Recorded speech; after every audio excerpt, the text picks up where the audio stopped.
আজকে যে গল্পটা বলবো তার ওজন 230 পাউন্ড, গলা 20 ইঞ্চি, হাতের গোছা 15 ইঞ্চি, কবজি 8.25 ইঞ্চি, বুক 50 ইঞ্চি।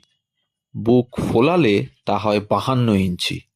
তার উরু 33 ইঞ্চি, পায়ের ডিম 18.5 ইঞ্চি। বাপ রে বাপ!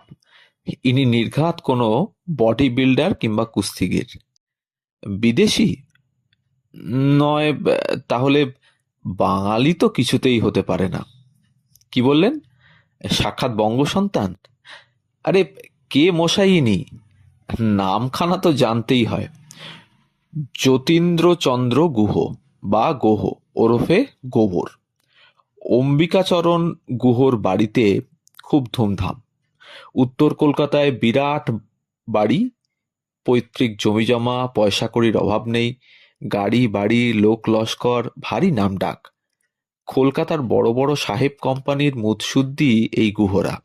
সাহেবদের মুখে মুখে গুহ পদবী কালে হয়ে গিয়েছে গোহ।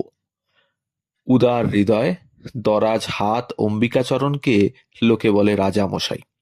এই রাজামশাইয়ের বড় ছেলে রামচরণ গুহর ঘর আলো করে এসেছে পুত্র সন্তান। 1892 সালের 13ই মার্চ, দোল পূর্ণিমার দিন। অম্বিকাচরণের স্ত্রী খুশি আর ধরে না। আতুরে গোলগাল স্বাস্থ্যবান বাচ্চাটিকে দেখে তিনি বললেন, এই যে দেখি গোবরের তাল। পাশ থেকে মুচকি হেসে দাই বলে উঠল, গোবরের তাল না গো, গোবর গণেশ। বড় হয়ে এই ছেলে একেবারে গোবর গণেশ হবে দেখো।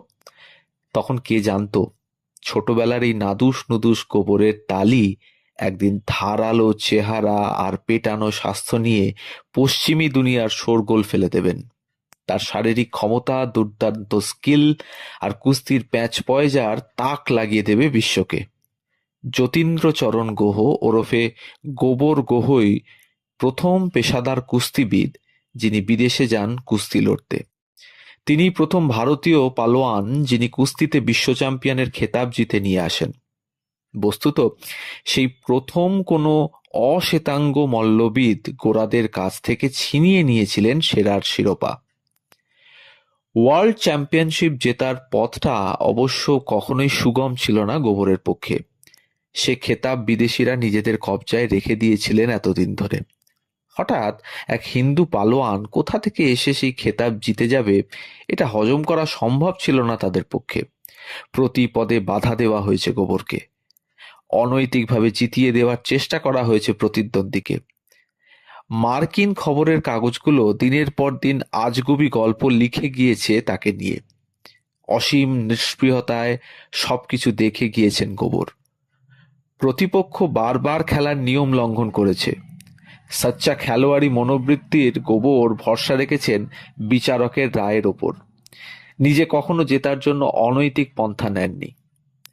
1910 সালে মাত্র 18 বছর বয়সে বড় গামা আহমেদ বক্স, ইমাম বক্সকে সঙ্গে নিয়ে ইংল্যান্ডের উদ্দেশ্যে রওনা দিলেন তিনি। কালাপানি পেরোনো তখন সাংঘাতিক ব্যাপার। গোবর বিত্তবান পরিবারের ছেলে বলে তাকে অর্থের কথা ভাবতে হয়নি। কিন্তু সেই সময় রাজ পৃষ্ঠপোষকতাতেও কুস্তিবিদরা বিদেশে যেতে চাইতেন না। 1886 সালে নৃসিংহগড়ের রাজা বিদেশি পালোয়ানদের সঙ্গে লড়ার জন্য মল্ল সম্রাট বুটাকে লন্ডনে পাঠাতে চেয়েছিলেন। শোনা যায় বুটা বিরাট জিভ কেটে বলেছিলেন, হুজুর, বিদেশে যেতে হলে শুনেছি কালাপানি পাড়ি দিতে হয়, আর কালাপানি পাড়ি দেওয়া মানেই তো জাত যাওয়া। জাতি যদি যায় তাহলে রুপেয়া উপেয়া দিয়ে কি হবে? আরো অনেকের ক্ষেত্রেই এই ঘটনা ঘটেছিল। নিষ্ঠাবান কায়স্থ পরিবারের সন্তান গোবর কুস্তির কাছে সমস্ত সংস্কারকে তুচ্ছ করেছিলেন। মোহনবাগানের সিল্ড জয়ের পর ভীরু দুর্বল অপবাদ ঘুচিয়ে সাহেবদের দেশে পরাধীন দেশের এক নাগরিকের জয়যাত্রা। বাঙালি তথা ভারতবাসীর কাছে এই জয়ের গুরুত্ব যে অপরিসীম ছিল তা বলাই বাহুল্য। দেশে ফিরে প্রথমে মসজিদ বাড়ি স্ট্রিট, পরে গোয়াবাগানে আখড়া তৈরি করেন তিনি। বাইরের জগৎ থেকে একরকম বিচ্ছিন্ন এই আখড়াই জীবনের শেষ দিন পর্যন্ত ধ্যান জ্ঞান ছিল তার। কারণও ছিল হয়তো। যে অবিচার দেশের বাইরে বারবার তার সঙ্গে হয়েছে, স্বদেশে অন্তত তার সম্মুখীন হতে হবে না, এই আশা করেছিলেন হয়তো। কিন্তু তা হয়নি। 1929 সালে পার্ক সার্কাসে কংগ্রেসের অধিবেশনে কুস্তি প্রদর্শনীতে গোবর গুহর প্রতিপক্ষ ছিলেন ছোট গামা। ছোট গামা পরপর দুবার ফাউল করা সত্ত্বেও কী কারণ দেখিয়ে তাকেই বিজয়ী ঘোষণা করেন মুর্শিদাবাদের নবাব। গোবরের নামে অনেকেই পিছনে বলতেন, উনি তো বিদেশে কিছু শৌখিন কুস্তির ভ্যারাইটি শো জিতে এসেছেন। কান দেননি তিনি। দলাদলি রাজনীতির পাঁক থেকে দূরে রেখেছেন নিজেকে। একসময় সাজ পোশাকে শৌখিন ছিলেন। বাহারি পাগড়ি, সূক্ষ্ম কাজের কাশ্মীরি শাল পরা গোবরকে প্রিন্স গোবর বলতেন বিদেশিরা। সেই তিনি দেশে গাঁথি টুপি আর সহজ সাধারণ ফতুয়া ছাড়া আর কিছু পরতেন না। ধুতি নিয়ে হতো সমস্যা। এত লম্বা লোক সচরাচর বাঙালিদের মধ্যে হয় না। অর্ডারি ধুতি আনা হতো তার জন্য। যুবক বয়স থেকেই আতরের শখ ছিল। বয়স হওয়ার পর তার ব্যবহারও বন্ধ করে দিয়েছিলেন। কিন্তু হরেক খোপওয়ালা কারুকার্যময় আতরের বাক্সটা যত্ন করে রেখে দিয়েছিলেন আখড়াতে। আখড়ায় বিদ্যুৎ পর্যন্ত রাখতেন না বাহুল্য বোধে। প্রত্যেক শিষ্যের খুঁটিনাটি খবর রাখতেন তিনি। গা ঘামিয়ে ছেলেরা যখন তার বাড়ি যেত, প্রত্যেককে নিজের হাতে গুড়ের শরবত বানিয়ে দিতেন। সত্যেন বোস, সুধীন্দ্রনাথ দত্ত, গান্ধীজির প্রথম একান্ত সচিব অধ্যাপক নির্মল কুমার বসু প্রায়ই আসতেন তার আখড়ায়। মান্না দে ছিলেন তার মেজ ছেলের বন্ধু। রীতিমতো কুস্তি শিখছেন এখানে। গোবরের ছেলেরাও কুস্তি শিখেছেন এই আখড়াতেই। বড় ছেলে রতন গুহ রাজ্য কুস্তি ফেডারেশনের সচিব ছিলেন। মেজ ছেলে মানিক জাতীয় হেভিওয়েট কুস্তি চ্যাম্পিয়ন হয়েছেন। একসময় শাস্ত্রীয় সঙ্গীতে তালিম নিয়েছিলেন। এসরাজ বাজাতেন চমৎকার।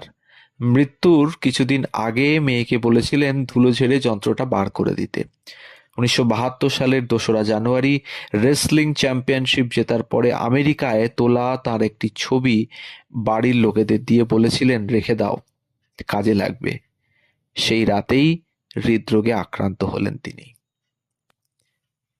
আমাদের গল্পগুলো যদি আপনাদের ভালো লেগে থাকে তাহলে অবশ্যই আমাদের চ্যানেলটিকে সাবস্ক্রাইব করুন, কমেন্টের মাধ্যমে জানান কিরকম লাগছে, বেল আইকনটি প্রেস করুন পরবর্তী ভিডিও পাওয়ার জন্য।